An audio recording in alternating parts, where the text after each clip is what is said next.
So let's say you're about to see a patient with a red eye, and maybe you're wondering, what do I do? Or maybe you don't see eye patients, ophthalmology patients that often. I'm about to knock on that door, and it is, what's the first thing that I do? How do I figure this out? Is this an emergency? Is this something that can follow up outpatient? Do I need to call ophthalmology? So this is going to be a simple framework of how to approach a red eye. So you walk into the patient room and their eye is definitely red. Maybe both eyes are red. So just like anytime you're seeing a patient, you're going to want to know what is going on. And that's where the history comes in. I like to think of it as you're a detective, and the questions that you ask, the information that the patient gives you can help to give you clues. And sometimes the patient gives little breadcrumbs, and sometimes they're big breadcrumbs. But it's not uncommon that you can get an idea of what might be going on based on the information in the history. So I think it's really important to pretend that you're a detective.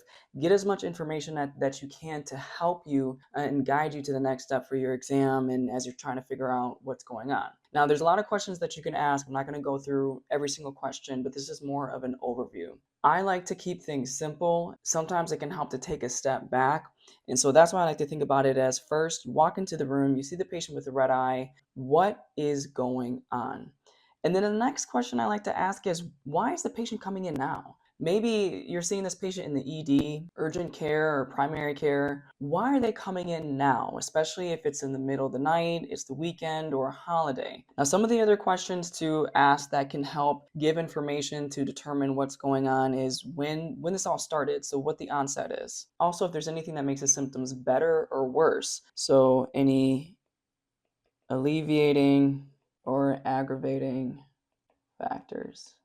Is this a first time occurrence, or is this something that has happened before? Because if it's happened before, then they could literally tell you this is what they did, this is what helped, this is what didn't help, this is what they thought was going on, if obviously if that happened. And sometimes that's not known at the time either, but it can be helpful to know if something has happened before because it could be cyclical, like uveitis. Also, if there's other associated symptoms, so the review of systems. Is there a new rash, viral symptoms like a sore throat, cough, nausea, vomiting, GI upset? Because sometimes what's going on with the eye could be isolated to the eye and not be related to anything else that's going on, and maybe there's nothing else going on. But if there are other systemic symptoms, what's going on with the eye may actually be connected. This could be a systemic issue. And sometimes patients present with an eye issue that actually has an underlying systemic cause. Asking about family history and social history, just like you do for any other patient, can be helpful. And what you want to add to the history is the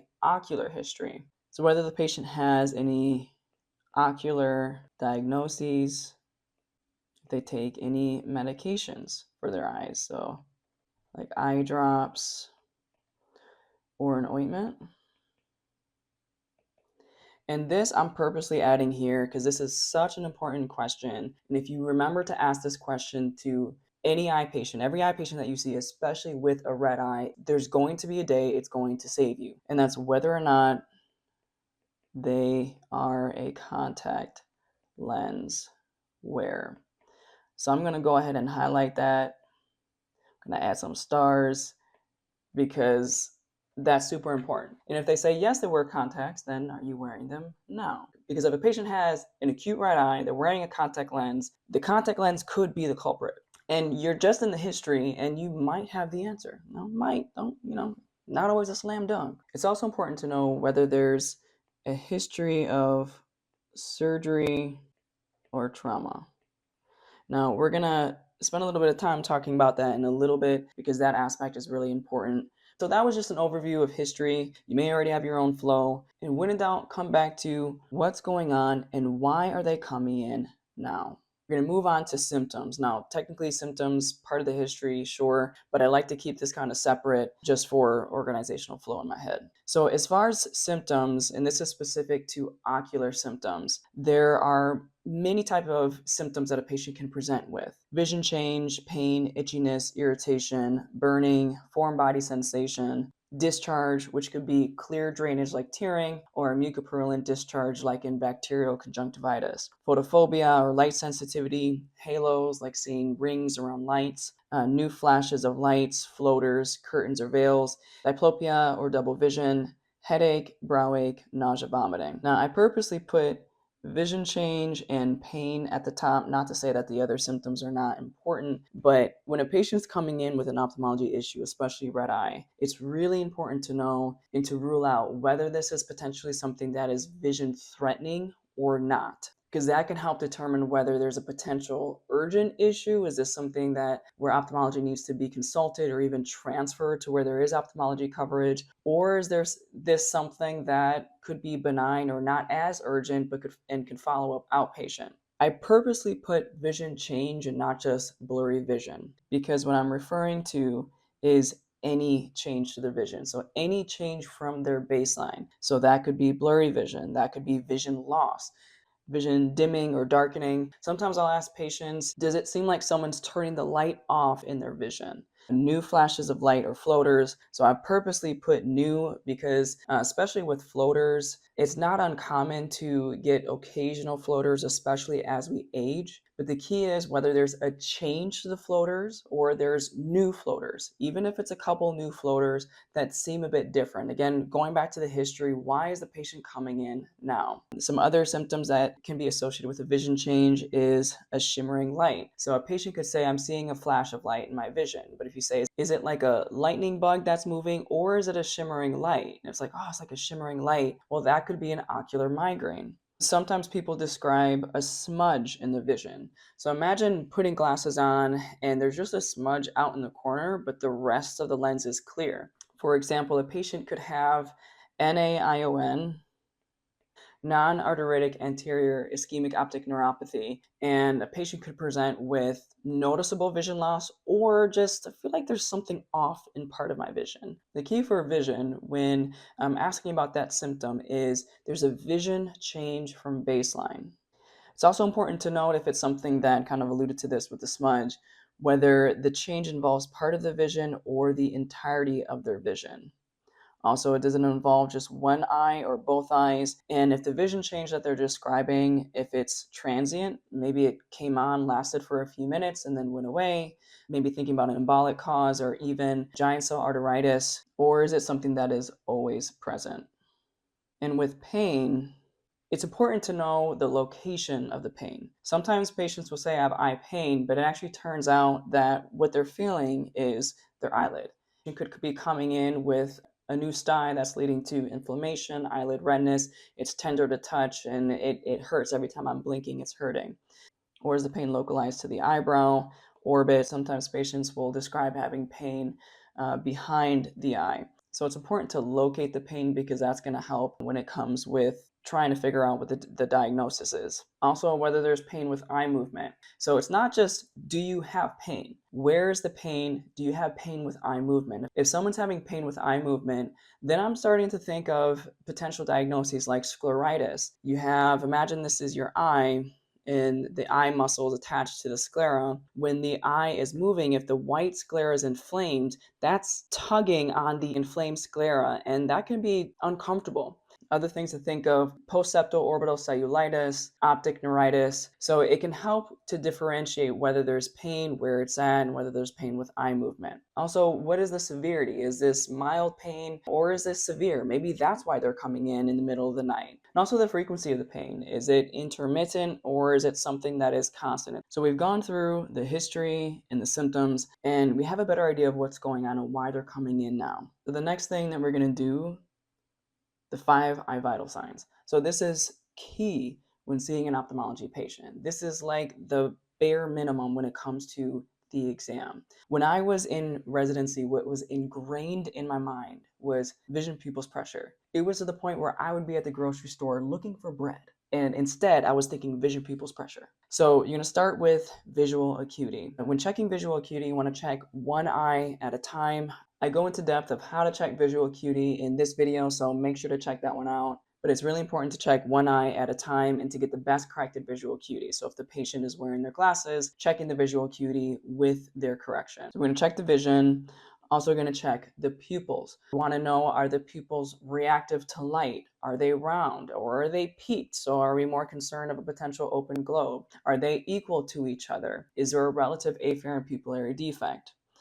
intraocular pressure. The caveat is avoid checking the pressure if there's any concern for an open globe. So if you're seeing a patient who sustained an eye trauma, don't do the eye pressure check until you are confident that there is no open globe. So oftentimes what I'll do is I'll go through the exam, make sure that that I have no clinical concern for an open globe, may even wait for imaging to come back if that's needed, and then I'll check the pressure. But if there's not concern for an open globe, get that pressure check for both eyes. Quick thing I want to mention when doing the 5-eye vital signs, even if a patient's coming in with a unilateral issue, check both sides.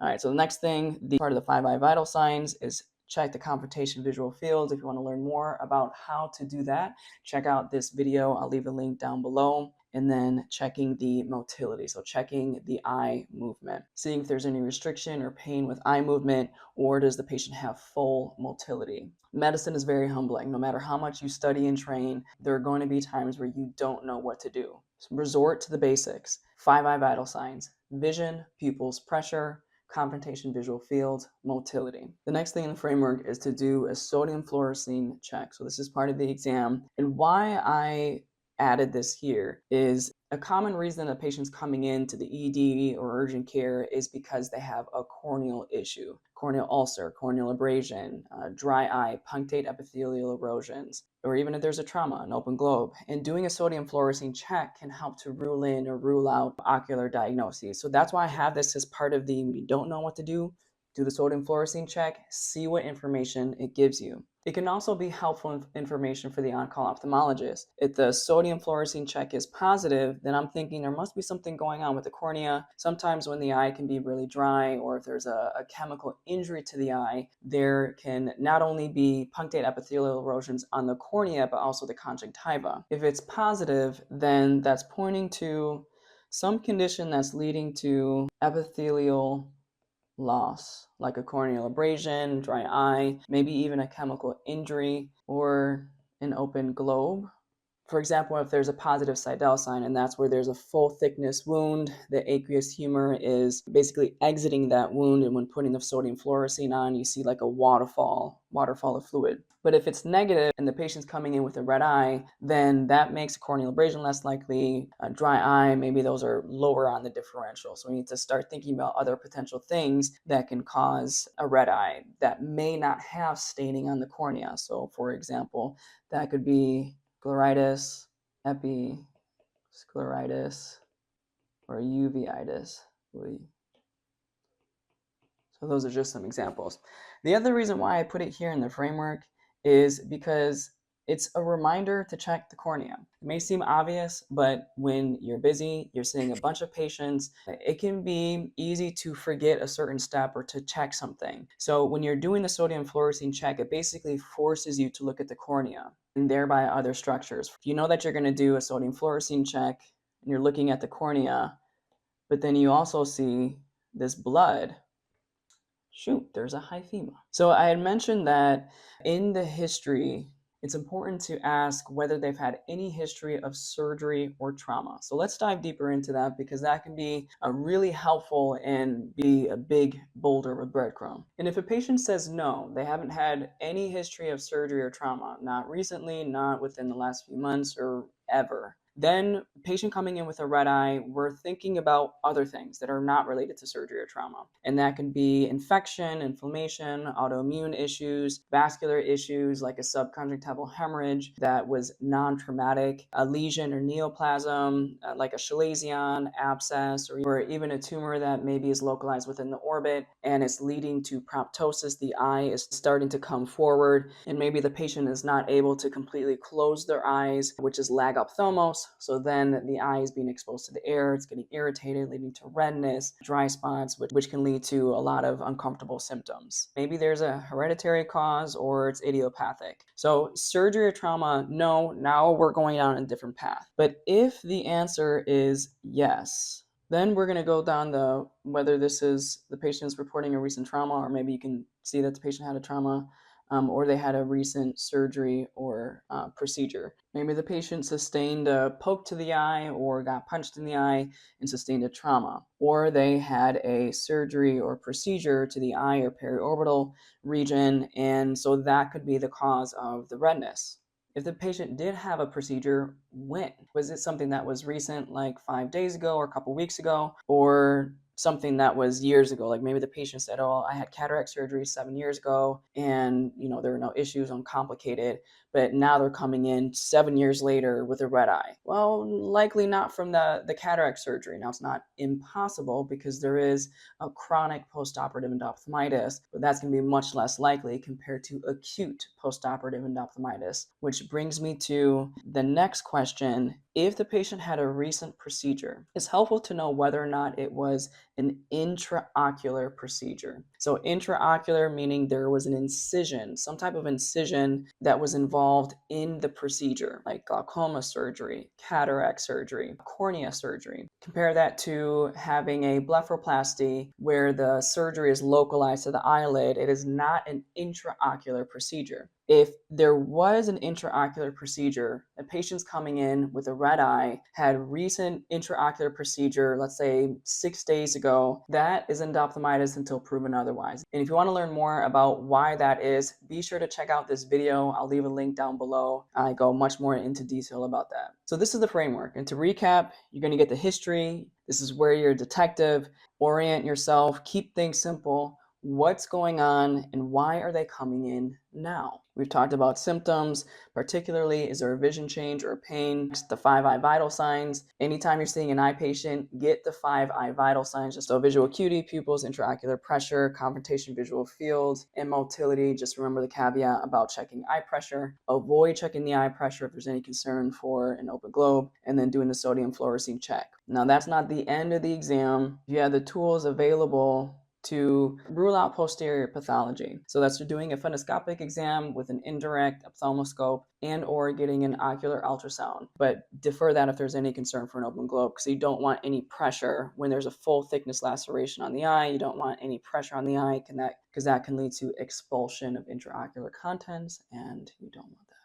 So let's use this framework with two ocular conditions. One that's a very common reason why patients come in with a red eye to the ED, urgent care, or even as an urgent in eye clinics. And another is a true vision-threatening eye emergency. So you're going to want to stick around for that one. All right. So we have a patient coming in with acute eye redness, and it's going to be the right eye, or as we notate in ophthalmology, OD. And just as a side note, left eye is OS. But this patient's coming in with a right eye issue, acute eye redness. All right, so on history, we're going to figure out what's going on and why is the patient coming in now. This started today, a few hours ago.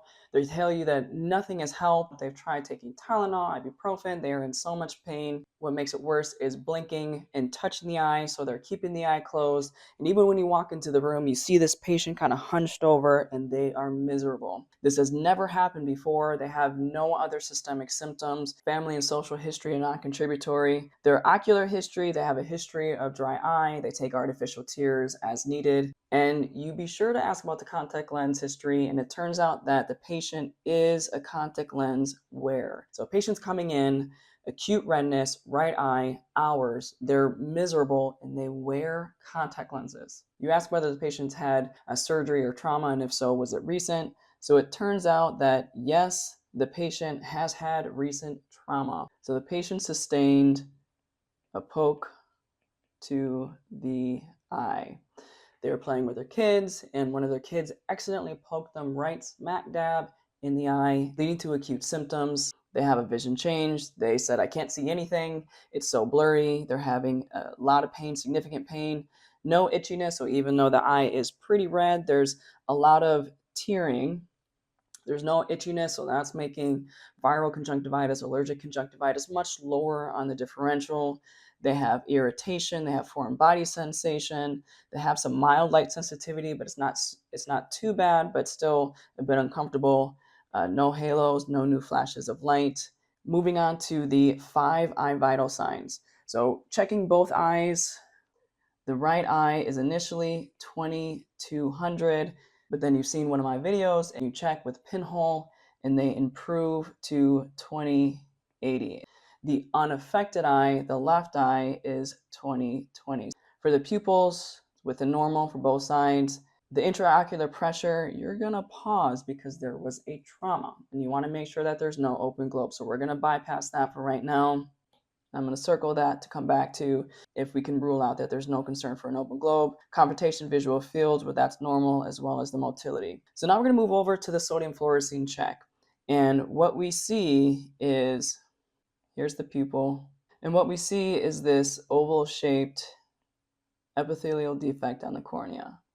And using the sodium fluorescein stain with the cobalt blue light, you can use from a slit lamp, indirect or direct ophthalmoscope, or even an app. When there's an epithelial defect on the cornea, that's going to highlight green. So now we're thinking this patient most likely has a corneal abrasion. So following this framework, we've already pretty much gotten the diagnosis. Now, just as a reminder, because the patient's had a trauma, we want to rule out an open globe. And when doing the sodium fluorescein test, the Seidel test was negative. Clinically, there's no concern for an open globe. We can go back to checking the pressure in both eyes. And in the right eye, it was 18, which is within normal. And then the left eye is 16. Normal is about 10 to 21, so the pressure is within normal. So if we take a step back, we have a patient coming in with acute eye redness that happened hours ago. The history left the breadcrumbs. The patient was fine, living their life, doing their thing, until, boop, poked to the eye. Then they had symptoms. So this is a trauma to the eye. The sodium fluorescein stain showed an epithelial defect. 5 eye vital signs initially showed pretty concerning drop in visual acuity, 2200, but then checking with pinhole, that improves to 2080. Still a difference from baseline, but not as significant as not being able to see the Snellen eye chart. So this patient sustained a traumatic corneal abrasion. Now it's important to note, like just as we gathered in the history that the patient's a contact lens wearer, so want to ask the patient, are they still wearing the contact lens? They may not know. It may have come out after they got poked or from all the tearing. So you want to do a good exam looking at the eye to see if the contact lens is still on the eye, because you definitely want to remove that contact lens, especially while there's a corneal abrasion, because a corneal abrasion is an infection risk as well as a contact lens. If you want to learn more about how to manage a corneal abrasion in a patient who's a contact lens wearer, be sure to check out this video. I'll also leave a link below to that video down in the description. So now let's use a framework on a true eye emergency, and this is something where you call ophthalmology whether it's day or night. So we have an adult patient that's coming in with an acute red eye, and let's say this is the left eye. And it's been going on for about 2 days, and the patient's coming in on Christmas Eve. So patient coming in on Christmas Eve, that already should clue in, this might be something that's pretty serious or has bothersome symptoms, that's leading the patient to come in now.